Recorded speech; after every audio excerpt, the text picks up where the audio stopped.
Hello friends, in this video अपन दो clinical cases की बात करेंगे और इस वीडियो में अपन एचएमपी शंट को कंटिन्यू करेंगे आगे, है ना। तो देखिए, एचएमपी शंट के बाद में ये दो क्लिनिकल केसेस आपको पढ़ने ज़रूरी हैं। पहला है ग्लूकोज 6 फॉस्फेट डिहाइड्रोजनेज डेफिशिएंसी, जिसे G6PD डेफिशिएंसी भी अपन कहते हैं। इसमें क्या होता है, सबसे पहला point, it is an x-linked recessive disorder. ठीक है। Second point, drug induces hemolytic anemia. Third point, as such asymptomatic, but when exposed to oxidant drug leads to hemolytic anemia.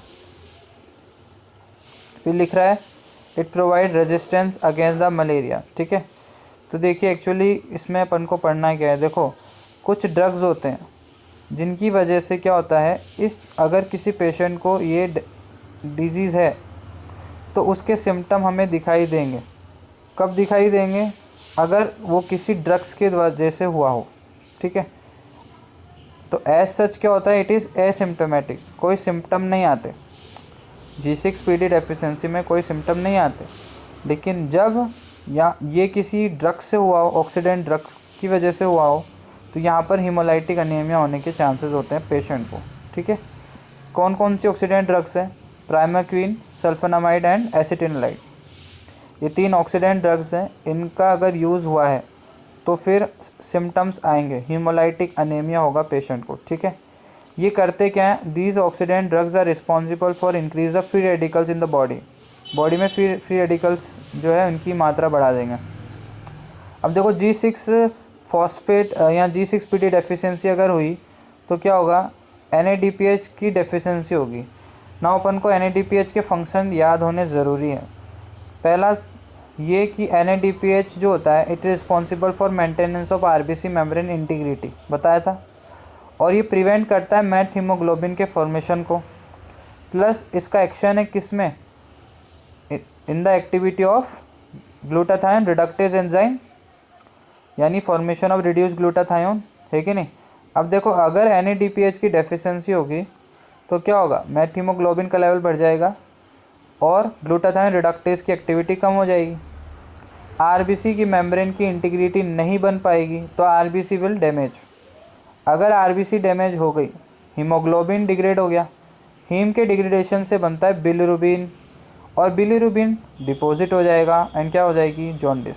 ठीक है, हीमोलाइटिक जॉन्डिस।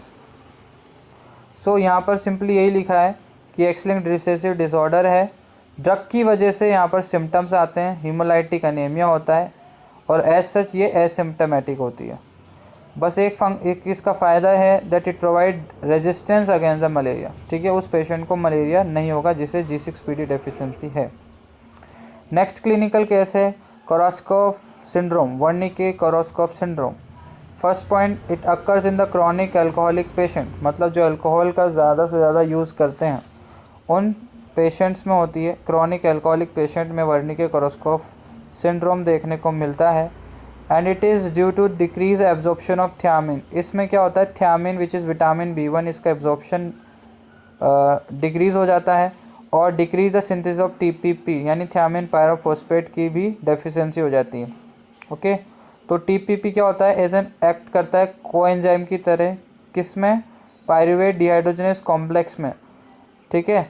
जैसे कि हमें पता है कि जो पायरुवेट डिहाइड्रोजनेस कॉम्प्लेक्स है ये यूज़ में आता है लिंक रिएक्शन में। And what is link reaction? It is the conversion of pyruvate into acetyl coenzyme, release of CO2, TPP as an act as an coenzyme, NAD plus converted into NADH plus H plus. ठीक है। तो यहाँ पर TPP काम आ रहा है। अब वर्निके-कोरोसकॉफ syndrome में क्या हुआ? TPP की डेफिशिएंसी हो गई। ठीक है।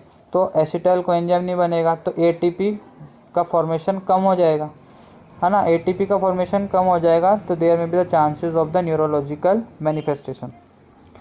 अब देखो, हमने कहा अल्कोहलिक पेशेंट है, थियामिन का एब्जॉर्प्शन कम हो रहा है, TPP डेफिशिएंट हो रहा है, तो क्या क्या सिम्टम आएंगे? तो सिम्टम याद करने की ट्रिक है गोवा MP। G से है ग्लोबल कन्फ्यूज़न, O से है ऑप्थेल्मोप्लेजिया, A से है अटेक्सिया, M से है मेमोरी लॉस एंड P से है साइकोसिस। ठीक है। ग्लोबल कन्फ्यूजन, ऑप्थेल्मोप्लेजिया, अटैक्सिया, इन्हें कहते हैं अपन वर्निकेज एनसेफेलोपैथी, अगर ये सिम्टम्स हैं ओनली। और मेमोरी लॉस और साइकोसिस है तो इसे अपन कोरोस्कोप साइकोसिस कहेंगे, ठीक है।